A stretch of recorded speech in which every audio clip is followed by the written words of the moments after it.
seasoned rice, vegetable rundown, banana cake, cornmeal pudding, drops and gizzard. And which one of them is your favorite? Drops. It helps you to remember back on the history so that you may celebrate and be respectful and appreciative of what happened in the past. A display of black, green, and gold, smiling faces all around, vibrant performances, and all things Jamaican on display. This is how students across the island celebrate Jamaica Day in schools each year.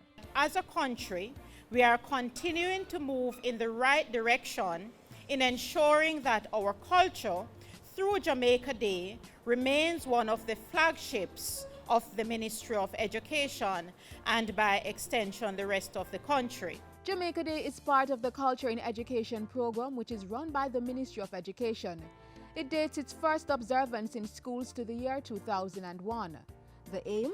Jamaica Day is an annual event designed to contribute to citizenship education and to enhance the appreciation for Jamaica's rich heritage and culture, which builds positive identity in our students and, by extension, our nation. It includes stories about the tenacity of our ancestors, our heroes, those who fought and triumphed in the face of great adversity, those who have imparted in us that indomitable spirit and will to be great in everything we touch, whether it be sport, music, academia, the arts, or any other pursuit. The theme for Jamaica Day each year starts with the phrase, celebrating Jamaica. Yes, celebrating what makes us unique as Jamaicans, what makes us stand out, what makes everyone else around the world have to agree that we liquor, but with talawa.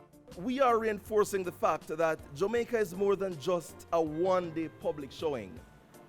It is more than just a grand concert. This year, our theme is celebrating Jamaica, promoting the arts.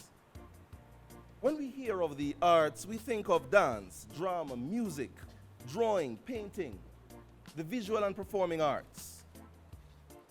This year, we have asked our schools not to limit themselves to these areas, but to also focus generally on the cultural and creative industries. As the motto said, out of many one people.